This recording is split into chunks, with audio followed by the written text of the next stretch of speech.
Next item I tend to look at is the hammer. And you can see on this hammer, we've got a little bit of scratch right here. See that? And you also got some wear on the other side right here. Now this is going to be due from to the inside of the rough milling of the frame.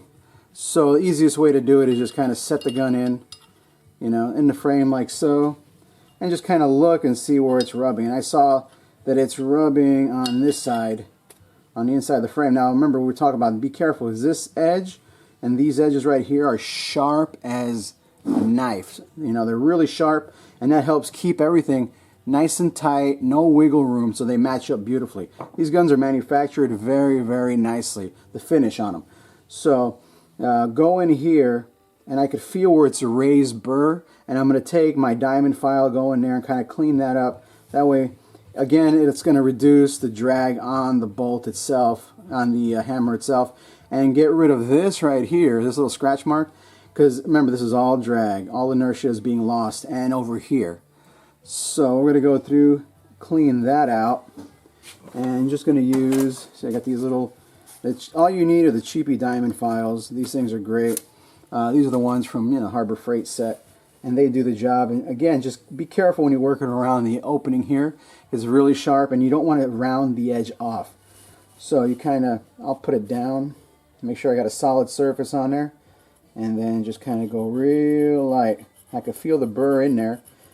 And like I said, these guns they're very nicely made, and all you gotta do is a little bit of a tweaking on them. Alright, now a couple other things we're going to do is, of course, we're going to lighten the spring, the hammer spring on this thing.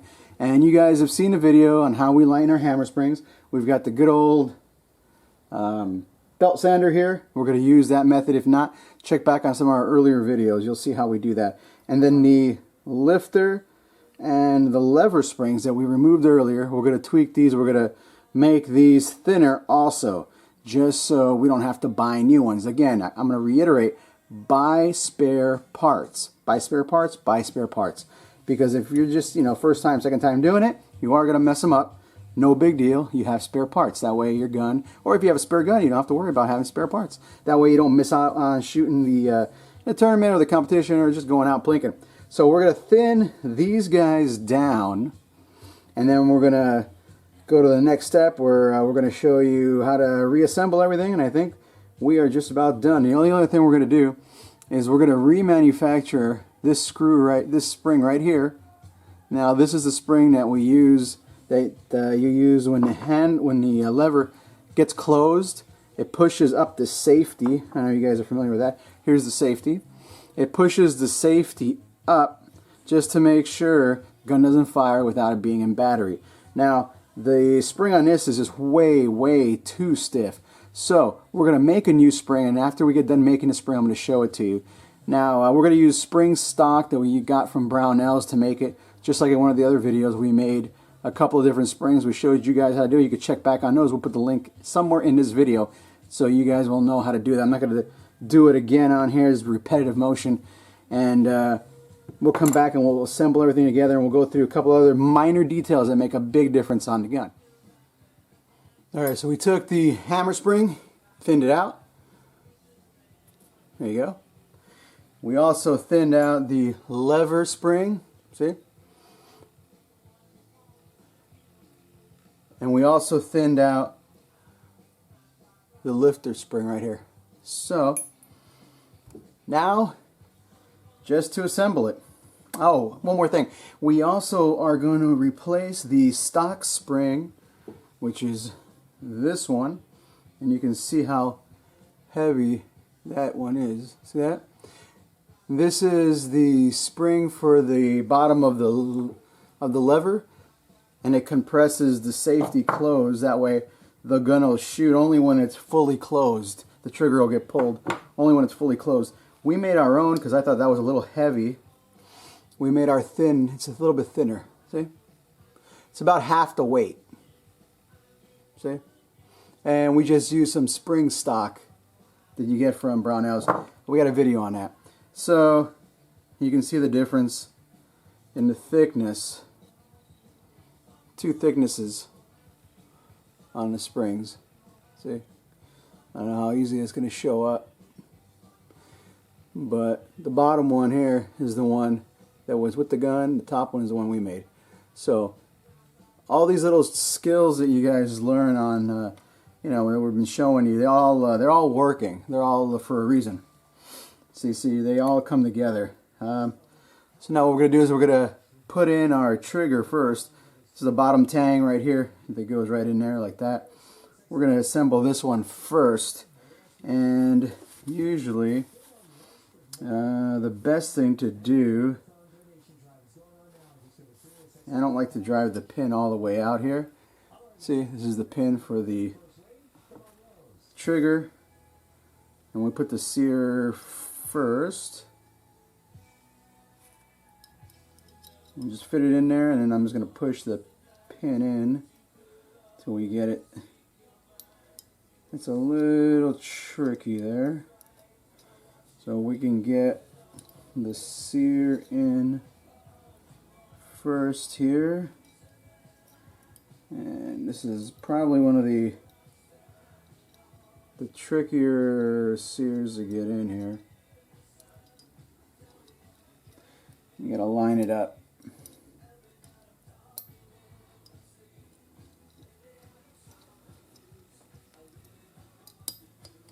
There we go. So we got the sear in.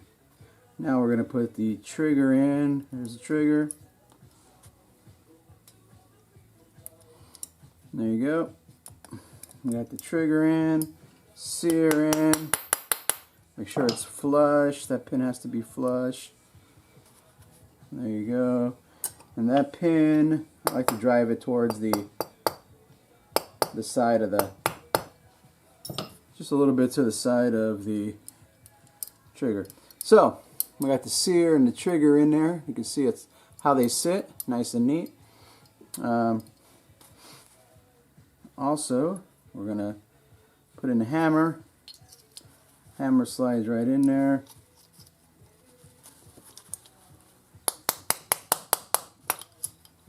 It'd be nice if we lined it up. There we go.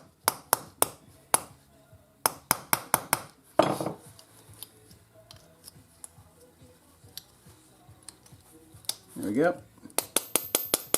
Hammers in.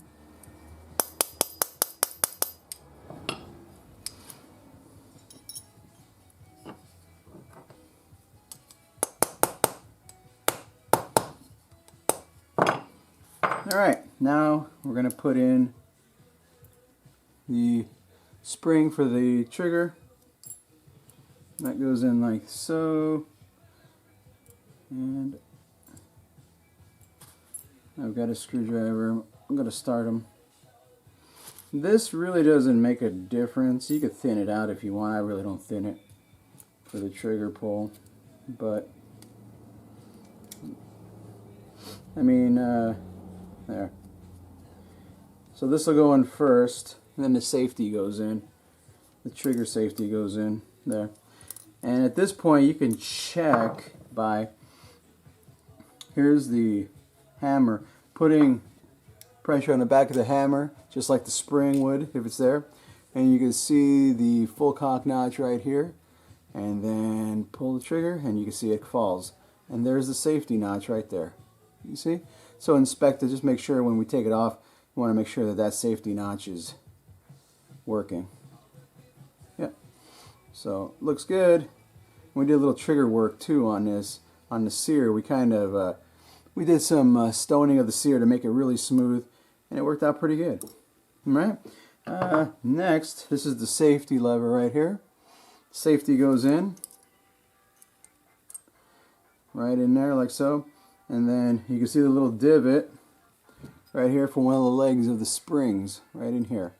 So the spring will go in, and we're going to drive this through there. And you'll see what I'm talking about here with the new spring.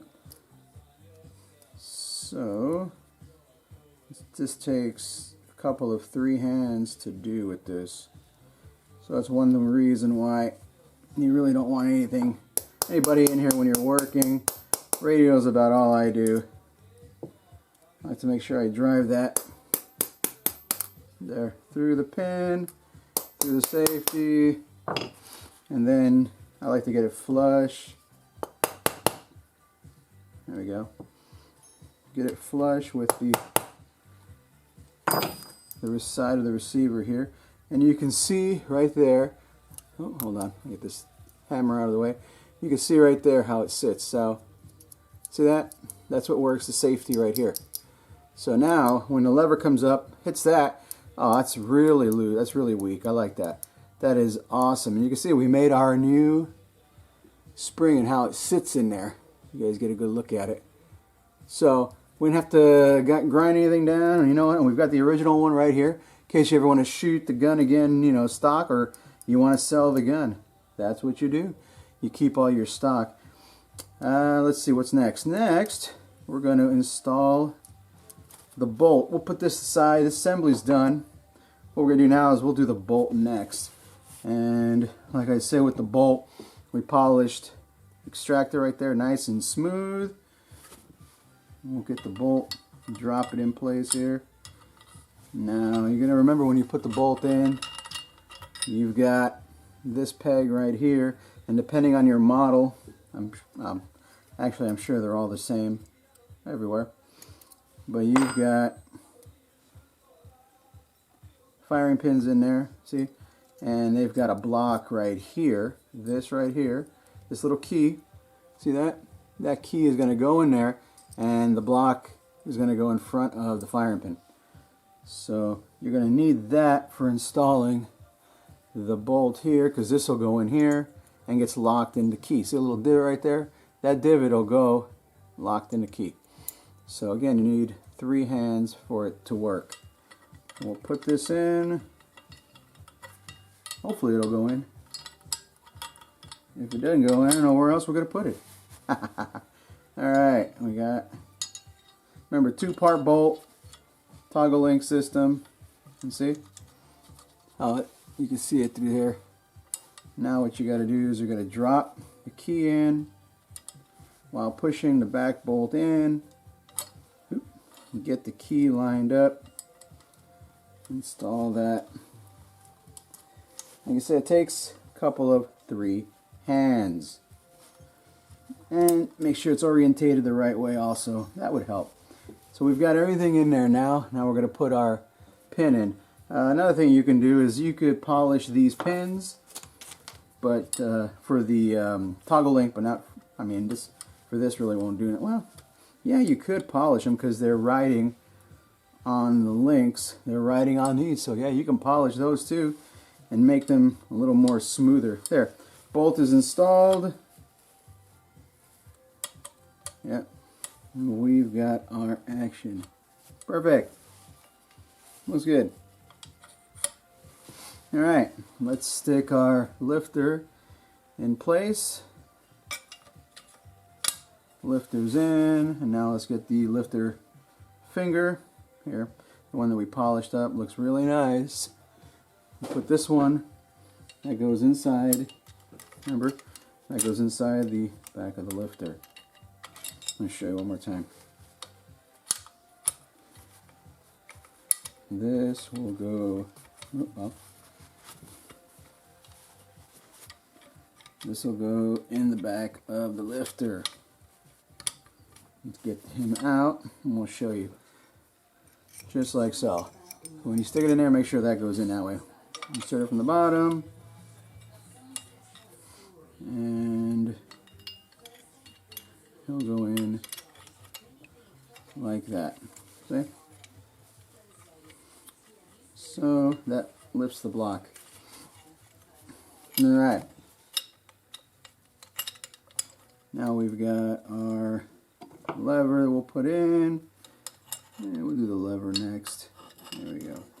So what we'll do is we'll finish assembling this. When we get to the springs, the video is running real long. When we get to the springs, I'll show you guys when we put them in. Next thing we're going to do actually is the ejection port cover also. And this just kind of slips over the top here.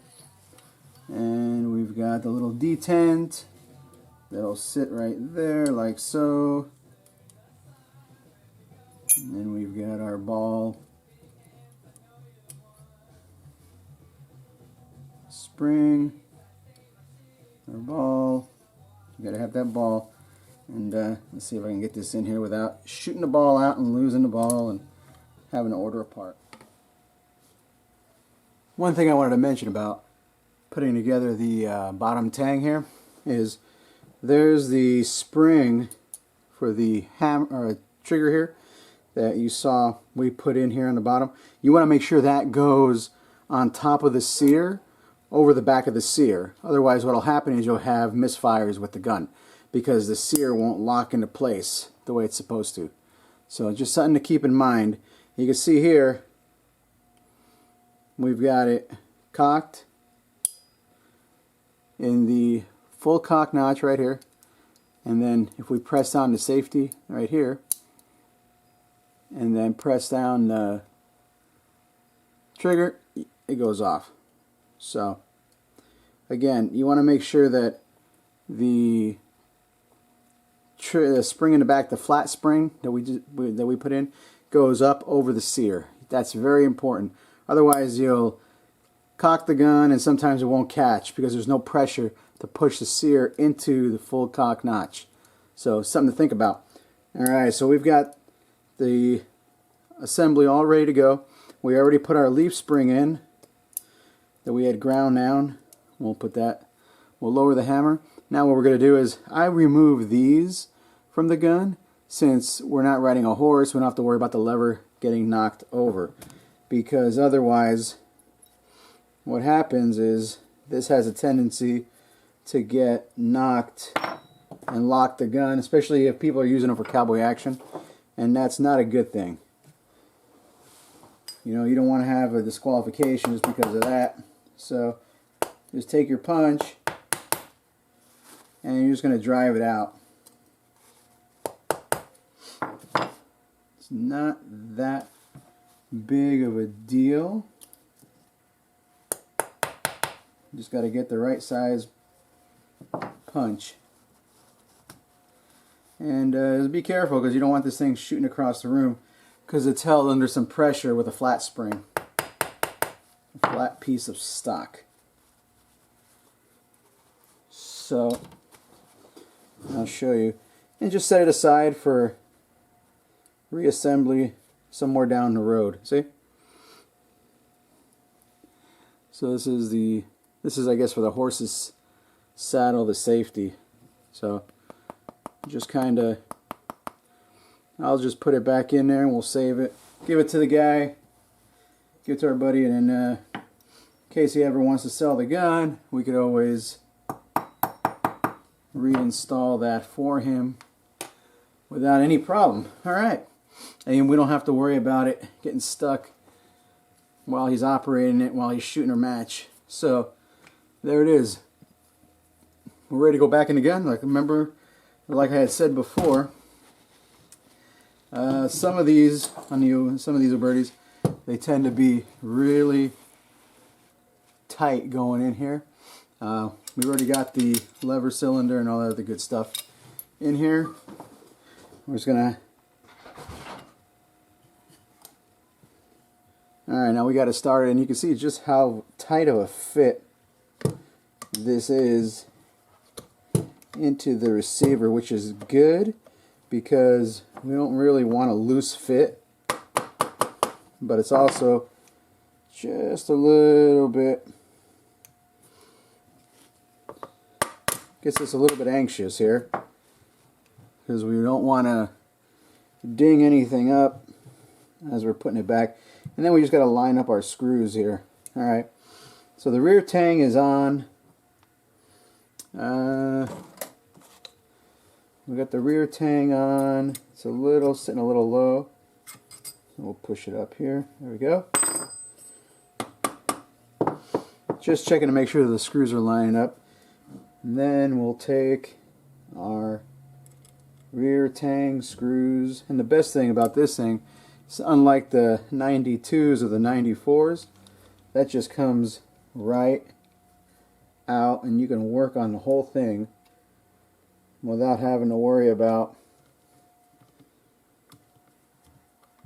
not having enough space. So install that, and put the other side on here.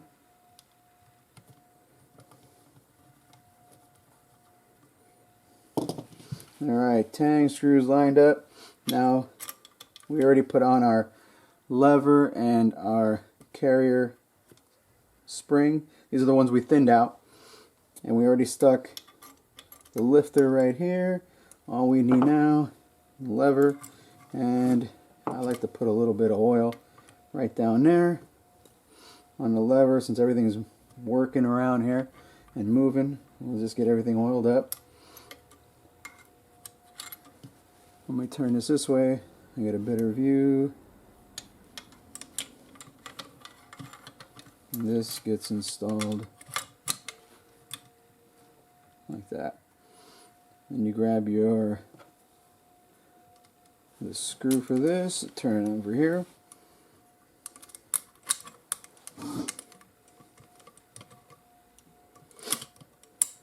That, there we go. And that screw is going to hold both the lifter lever. Let me turn this around so you guys can see. It's going to hold the lifter lever right here, and the lever itself. So it's not the most exciting video in the world, but you know what? It's all takes time. A little bit of time, a little bit of patience. There. Everything's set up. Now we're going to drop our springs. And you can put a little bit of oil over here, or a little bit of Molly. Molly works good. Break free works really good. There. And I'll hold it. And get my other screwdriver. And we'll tighten them down.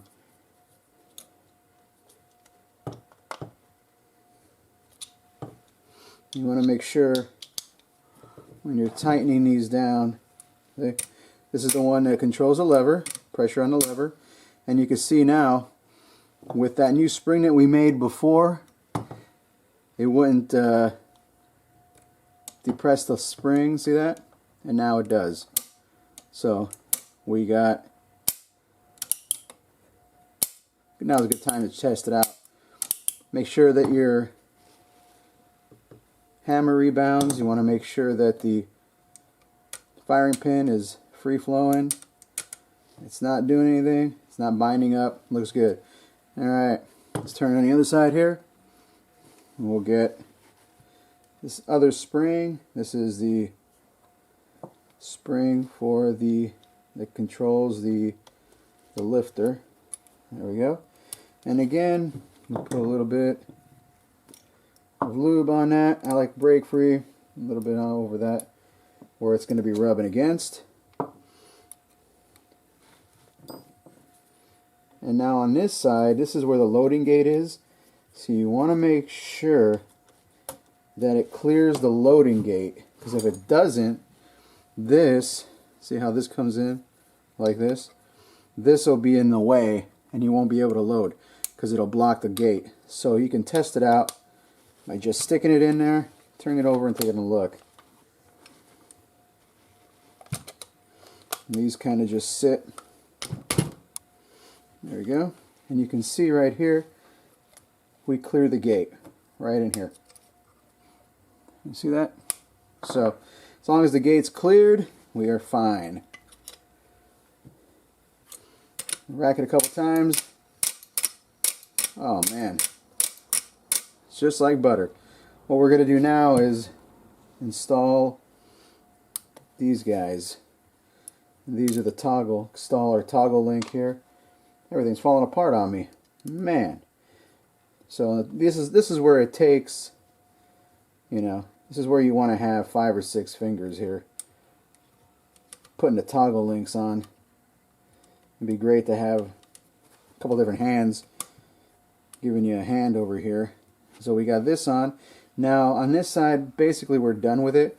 We could kind of just cover it up. We'll put the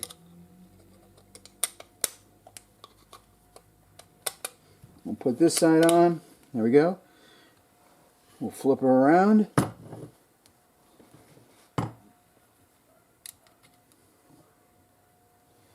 And then this is what activates. You want to make sure this toggle goes in the back right here. And we already smoothed these out. You guys already smoothed your pins out, right? Took a little bit of paper, a little bit of 600 grit, smooth them out, smooth these guys out. That way there is no problems. And you can put a little drop of oil over here also, because this is where all the action goes on. So there we go. And we're on. Second plate on. This guy goes right on like that. That's the beauty of the 73s, the way they come apart. Very easy to work with compared to like 92s. And the 60s and the 66s are the same way. I think the 76 is the same way too. Don't quote me on that though. So, alright. We'll close her up here. And there's a couple of different videos I saw of guys putting these babies together and disassembling them, but nothing like we just did right here, doing the action job. So hopefully you guys appreciate, you know, it's a hassle, you know, but hey, see that? Comes right up, and cycle it. Make sure fine. You're not getting any hang-ups. You know, you're not getting any slam fires. Everything, or not slam fires. You're not getting the hammer coming. You know, not staying cocked. It looks good. All right. So that's just about it for this gun. If you guys have any questions, comments, or concerns, let us know. We're just going to slip our buttstock on, but that's pretty simple. I think we went long with the video, but hopefully you guys will try it for yourself. Don't be scared. Don't be timid. It's not black magic. It is just science. So you got to love these guns. They're fun to shoot, fun to play with, especially if you know how to work on them yourself. Fun to work on. Till next time.